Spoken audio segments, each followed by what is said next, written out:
99.3 Nigeria Info Lagos. Good morning to you. Welcome to Dailies today, the second part. I am Sheriff Quadry. I'm Jimi Disu. Good morning. That's right. You can watch the show on Facebook and on YouTube. Nigeria Info 99.3 is how you can watch the show on Facebook and on YouTube. Yeah, that's right. Let's begin. We have a bunch of papers here. Let's start with this one here. Page 2 of the Vanguard newspaper. Which one are we taking first? This one. Okay. All right. Why we have not released inmates pardoned by Tinubu, AGF. Yesterday was a very embarrassing situation that we have in our country. And it doesn't make it any better that the Attorney General is the senior advocate of Nigeria. I don't know where this country is going. Let me tell you what the story is about, okay?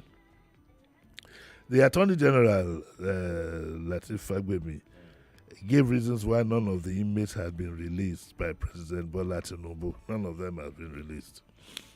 According to the AGF, the presidential prerogative of mercy was approved by the Council of State. The exercise remained inconclusive and still under review. He said he appreciated the public's vigilance and constructive feedback, which means that they are very likely to finding a way to backtrack.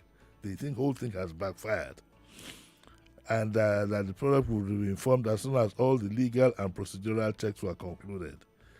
The Office of the Attorney General wishes to clarify that no inmate approved for clemency under the recent exercise of the President's powers of prerogative of mercy has been released from custody. The process remains at the final administrative stage, which includes a standard review to ensure that all names and recommendations fully complied with established legal and procedural requirements before any instrument of release is issued. Does this gentleman think he's talking to fools? This is this is after the horse has bolted.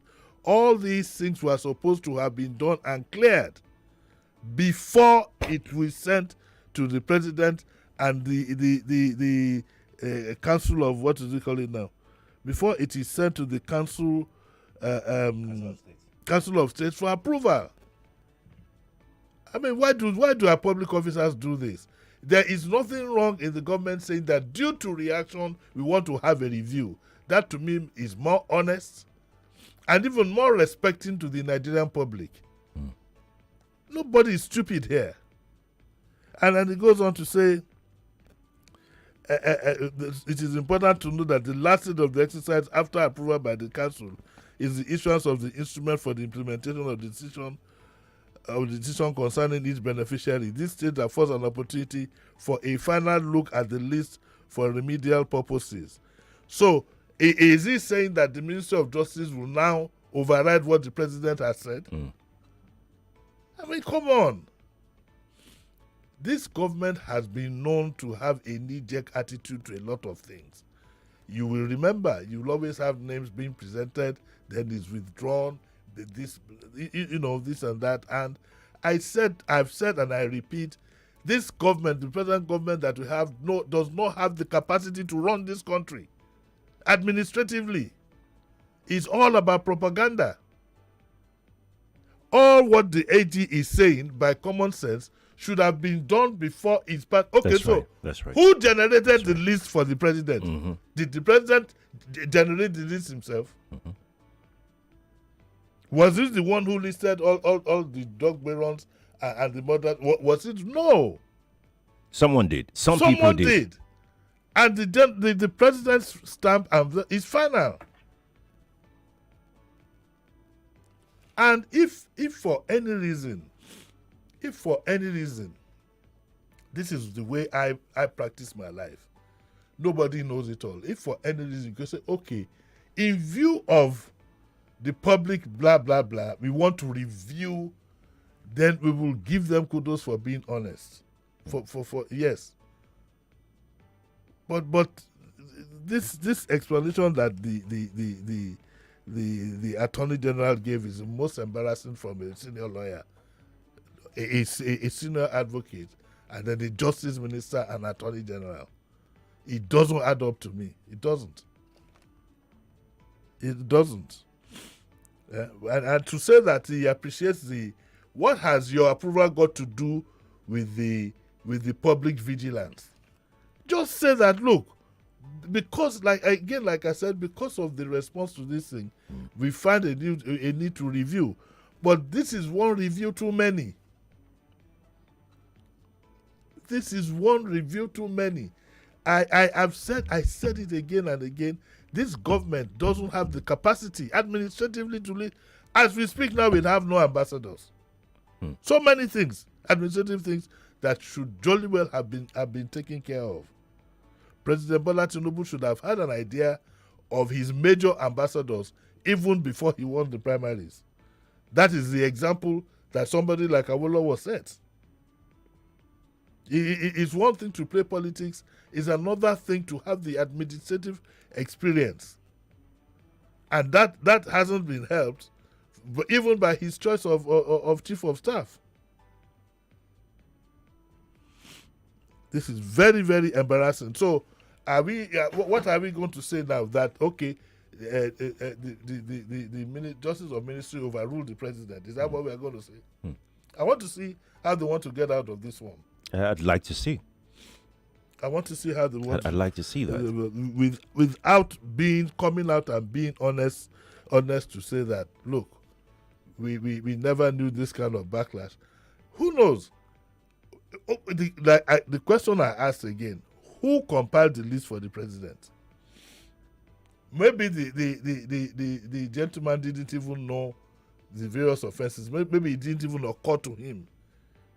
Knowing the civil service and politicians the way it is, they probably have packed it with names that he doesn't even know, and has now given him a bad image. The list of it being that 70% are drug peddlers. That I think is one embarrassment the president wouldn't like. Given all the antecedents. This is a kind of embarrassment he can jolly well do without. I fear for this. And then there was another story here in there was another story here. Lawyers' false clemency review. The same story. Gabriel Egbule said in the history of granting of pardon, this is the first time the process is being subjected to a review after the announcement. Of course, now, what the Attorney General of the Federation said is an afterthought. It is unfortunate that in Nigeria nothing happens. If it were insane crimes, somebody would have lost his or her job. Somebody should lose his or her job. The man who announced it should lose his job. No, the people behind this. Because this is, like you said, this is an embarrassment to the president. It's a big embarrassment to the president. This is shambolic and condemnable. For Jibrin Esquire, the review is strange because the committee ought to have recommended to the president and the Council of State, after verifying the details of all convicted persons, before the president will act and approve the same. So it's the same thing that everybody is saying. EMD Umukuro said that the procedure is for the president to exercise the powers after consultation with the Advisory Council on the Prerogative of Mercy and the National Council of State, after which it is gazetted and forwarded to the Correction Service for implementation. However, there's something here that is a bit to the credit of the government. There's a gentleman here that says that, well, I think on one hand, though, it is good that they are listening to the reactions and the voices of the citizens. I think, but on the other hand, it shows that the process and the consultation and the exercise were not done objectively and dispassionately. I think that this government doesn't have the experience. They don't, and even the president himself doesn't have the experience. That, of course, showed up when immediately after signing he said a subsidy. That is not how governments are run. Government is not run on bravado. It's not run on impulse. It's run on well thought out, documented decisions that everybody else now has to carry. If the president doesn't do an overhaul of his administrative process and even his media process, he's going to be in a lot of trouble politically. Because I have a feeling that some people think that you can throw anything at Nigerians, they will take it. They might be in for a surprise. Especially the younger generation that forms the core of voters. Of the core of voters, only God knows what is going through their minds. And the case of Madagascar, again, is something that we should have at the back of our minds. This government could do with more valuable input. They could do with younger input. They could do with more educated and more exposed persons to carry out the various functions of governance. It's up to them. Okay. All right. Oh, sorry. Sorry, I got all them muddled up. That's all. I was wondering when I saw the bunch, I was like, can I? Yeah, go on. Let me check. I think I have the story here about this one. Yeah, we'll come to that. Okay, all right. Let's take this one then. Presidential pardon. Macaulay shouldn't have been lumped with ex-cons. That's family. The writer says it deserved more than clemency. I think the idea of which is true, the idea of even thinking of Herbert Macaulay in that sense was not well thought out at all. And the issue of Herbert Macaulay is a national issue that the president should have consulted far and wide on how because I personally I think it was the whatever he was guilty of itself was political anyway, and that the family believes that he deserved more than clemency, and so do I. But Macaulay is one of the founding fathers of Nigeria, and deserves a separate. You can't lump him up with drug dealers and murderers and say you've granted pardon to Herbert Macaulay alongside them. It's an insult. It's an insult. And how this is going to be handled again, we want to see. But the whole thing has been bungled. Just like the National Honor thing is going to be bungled, the way it's going. You'll end up seeing names of all Senator this and Honorable that and Senator this, Honorable that. Good luck to them. What we are doing is that we are diminishing and demystifying governance. Day in, day out. A lot of incompetence. A lot of hurried decisions. A lot of impulsive decisions. A lot of half-baked decisions. Oh, we are going to give the vulnerable X amount. I haven't heard of anybody. I'm vulnerable. Nobody has offered me any money. Are you vulnerable? Vulnerable. You are vulnerable. Your salary is enough for you. You're vulnerable. Yeah, I'm vulnerable. I'm a pensioner. I'm not like you. I'm not in employment. But we know that you're not vulnerable now. How can you know? I'm not in employment. I'm a pensioner.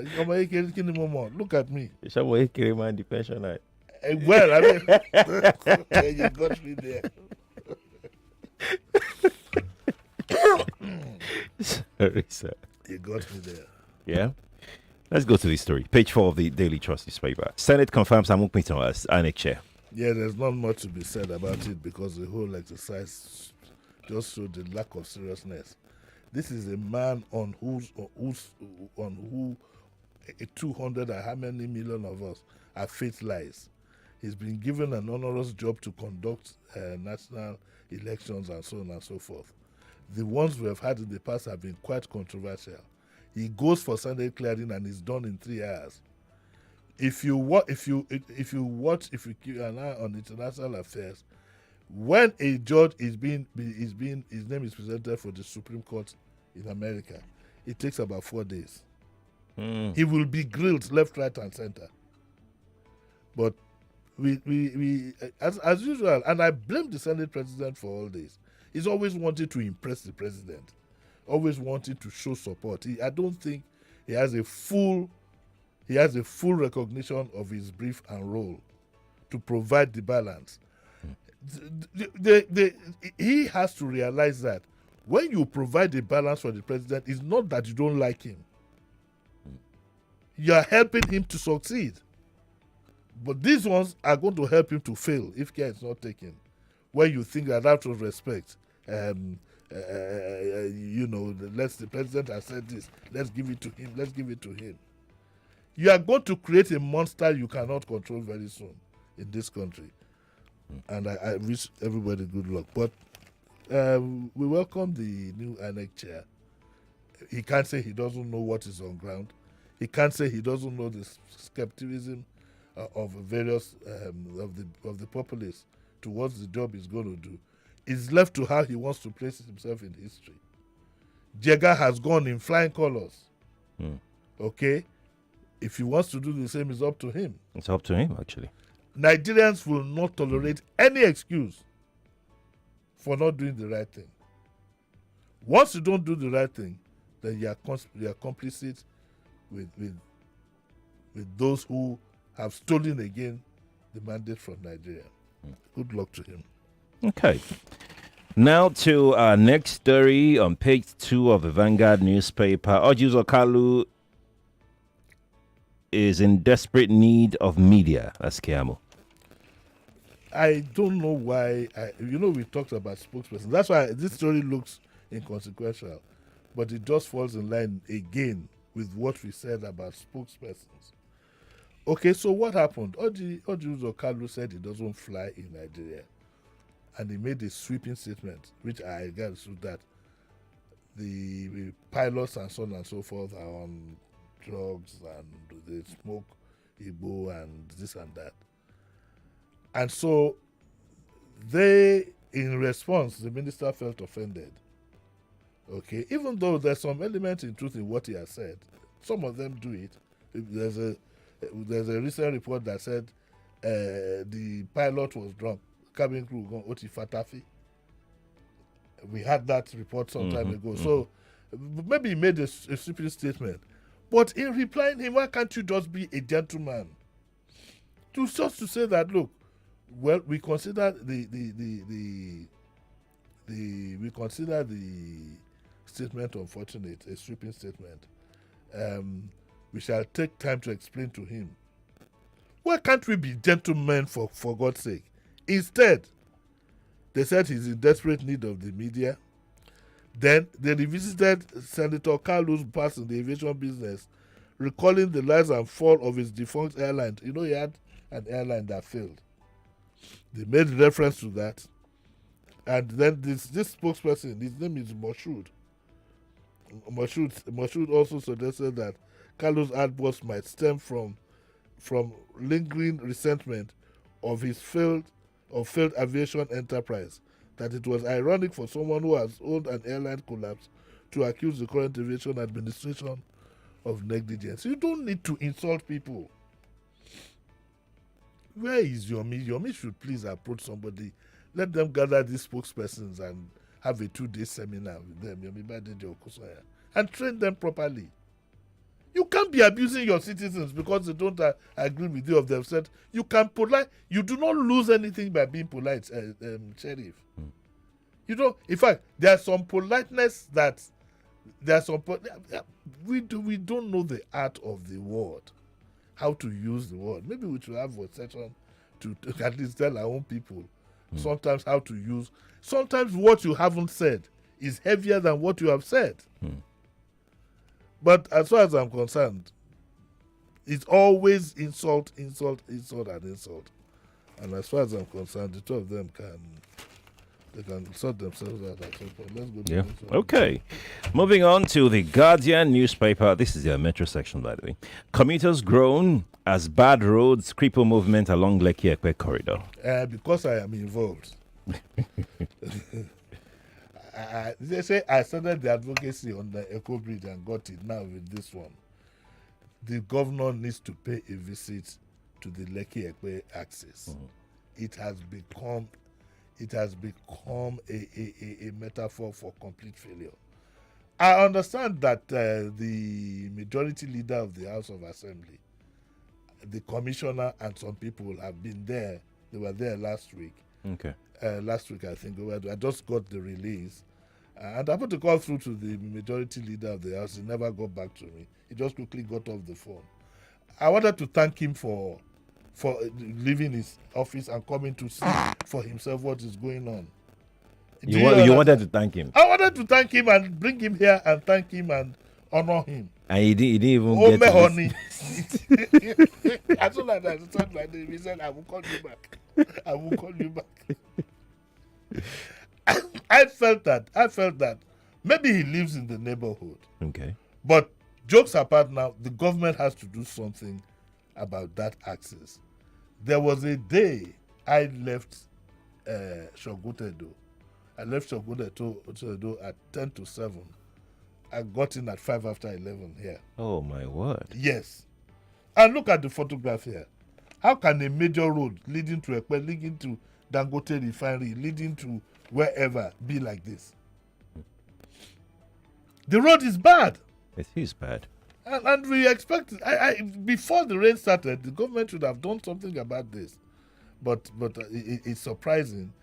We will expect some improvement to be made in this area as soon as possible. So, Sunday Shitu says that this road is not only causing us to lose productive hours, but also a lot of stress to the lockdown.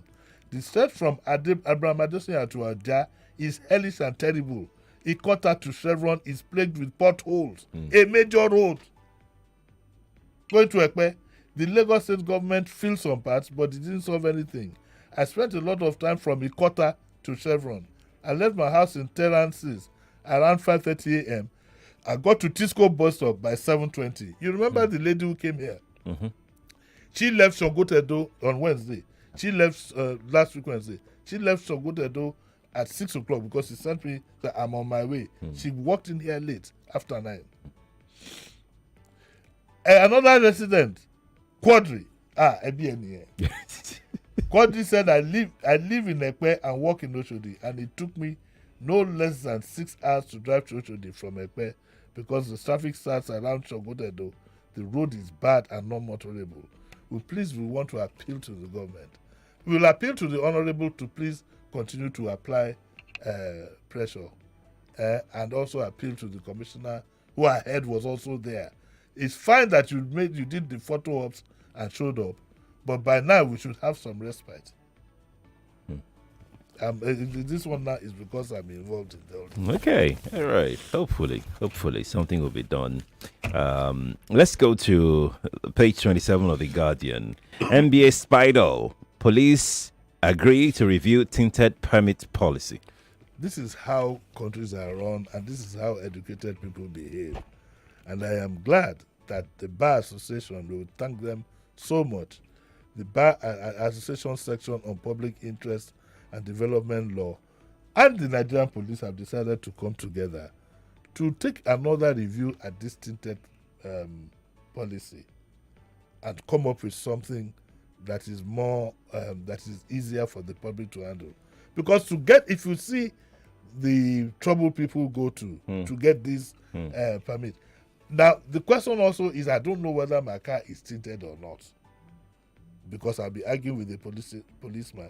You can see me, it's not tinted. It's an SUV, so the back is tinted as if I have a boot. I don't know whether I need a tinted permit or not. So policeman will say you need a tinted permit. Another one will say you don't need a tinted permit. So we expect a lot of education, and this idea of processing this and that and this and all that, I think should be done at the point of entry. You understand? Yes. I think it's being done like that now, if I'm not mistaken. I don't know. I think it's been done like that license, but this one where you capture, you go, is a basis for corruption. And the question to ask the police, the question to ask them is that the billions they have gotten so far, where's the money? What do they want to do with the money? Are they going to pass it on to the pensions office to pay the retired officers?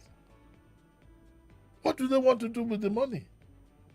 And the honest to God truth is that nobody trusts the police with any money. Nobody trusts the police with any money. So, but I'm glad that both the police, and I must give the ID some kudos, that he has opened up this process, and they're going to sit down and draw a balance between safety and people's convenience. All right. We have to go now. We don't have much time left. Well, this story from the FCT deserves to be mentioned. FCTA demolishes 11 duplexes built on the high tension lines. Yeah, and also that businessman films as FHA task force demolished 500 million naira. Sometimes I have very little sympathy for some of these people. Do what is necessary. Make sure all your papers are intact. Period. Yes, I can blame the government agencies for watching you do what is wrong, but you do what is right in the first instance. That's right. Lagos, that's our show this morning. Thank you for being a part of Dailies today's second part for this week. We are back on Tuesday for the show. I'm Sheriff Quadry. What's your name now? What's your name? Your name? I said I'm Sheriff Quadry. You're supposed to say your name. Your name is in the paper now.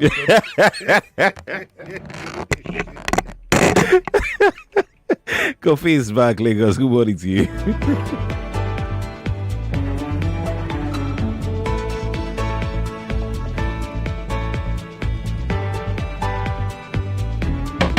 99.3 Nigeria Info. We are more than just radio.